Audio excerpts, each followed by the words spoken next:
Hi, good afternoon. Today is September 13th, Friday the 13th, 2024. My name is Mike Knoll. I'm talking about human error today. And since it is Friday the 13th, I'm at the neighborhood cemetery. And it's a nice day. And the piano tuner's at my house, so I can't really do a video at home. So today I want to talk about human error when it comes to root cause analysis. When you get to human error, you want to keep going.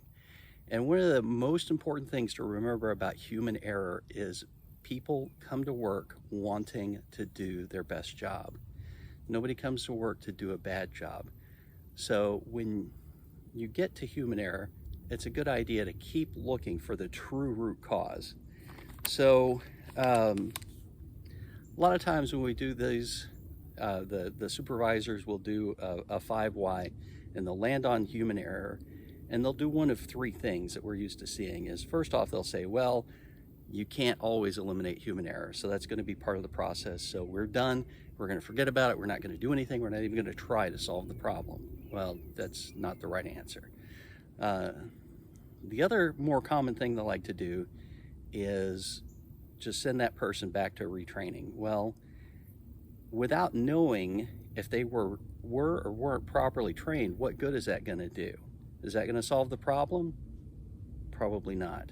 And then the third thing that they do is they'll punish somebody. They'll give them a counseling, or maybe even send them home without pay. And that, if you don't really know what the root cause is, if you just say, well, it's this person's fault, then you're not solving the problem either. You're just making somebody mad. So here's a generic example.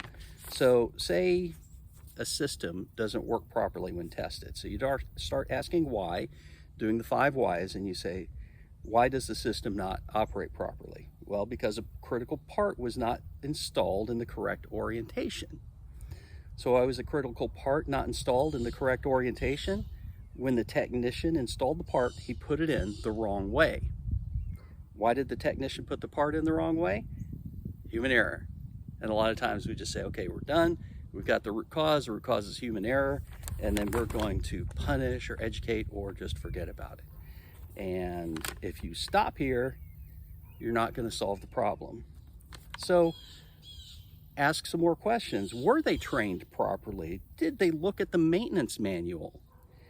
Was there pressure to cut corners on the job? Is the procedure even possible? The way it's written, can you even do the job? Walk through the job and find out. Are there undocumented procedures to get the job done right? Do you have to do a little extra jiggling to maneuver it in there that the engineers don't know about, but the guys in the shop do?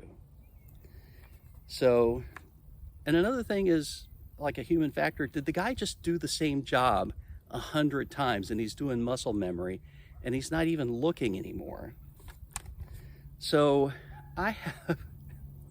and there's also other things like personal stress and workplace culture that feeds into this. So be aware of those. Ask, look.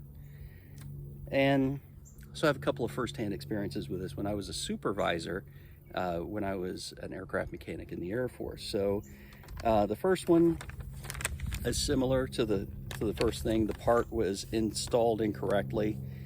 The technician put it in wrong. So why did he put it in wrong? So instead of just going and punishing the technician, let's find out why. So what happened was there was a problem on a piece of equipment. Equipment was about to go out, and the supervisor said, go fix that equipment. The technician starts walking toward the shop to get the maintenance manual, and the supervisor says, wait, you're going the wrong way. And the mechanic says, well, we're supposed to have the book. Every time we do work, we have to have the book. And the supervisor says, I don't care. This is a rush job. Forget about all that. Just go out there and do it. So he goes out there, he works on the equipment, puts the part in backwards, and then there's a problem later on. So did we save 3 or 5 minutes of going to the shop? What do we get for that? We got a problem down the road. Another example, similar, employee put a filter in backwards. and this is one that I was more closely involved in. I was a supervisor, so I traced it back to the one employee, and I said, so why did you put it in backwards? And he said, well, when I was trained on this the first time, my supervisor told me that picture in the book is wrong and that you put it in the other way.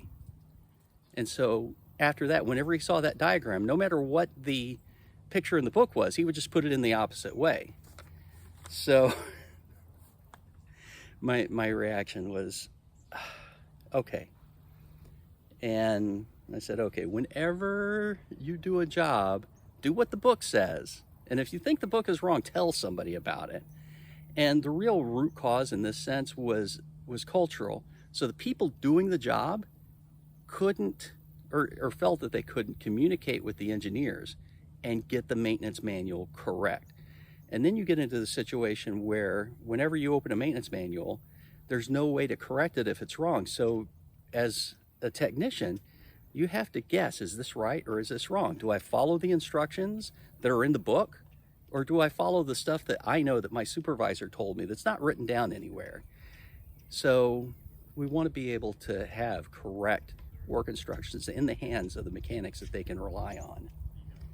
So what happens when you apply some of these so-called corrective actions that aren't really corrective actions? So if you retrain somebody that already knows how to do it, that didn't get a chance to go get the book, or didn't believe that the book was right. He already knows how to do the job. And so you take him off of the production line and you take the trainer out of where he is, and they're going to do this. You waste manpower, you lose production time, and you just antagonize the guy. And you didn't fix anything. You might check a box and say, yes, we fixed it. And then the problem pops up again, and you say, well, next time we'll just train him more. And it still doesn't fix the problem. So what happens if you send somebody home without pay? Well, you lose that person for 3 days, or however much time you send him home for. You lose production time, and you make him mad. And we don't even know what that loss of income is going to do to him and his family, when ultimately we should have been looking at a deeper root cause. So here's another subject. Now, this will be another video. I want to talk about is error prevention. So a lot of times processes are kind of like, you do a process, it's kind of like walking a tightrope, or maybe walking in a minefield. You go a little to the left or a little to the right, you fall off, or it goes boom. Hopefully there's a safety net. Maybe there's not. So if you have an opportunity to design a process or to update a process, try not to make it like a minefield. Try to make it like a cattle chute or like a funnel, where the process guides you into the right direction. It's just a thought. I will talk about that some more later on. So when you get to human error in root cause analysis, keep going. Thank you.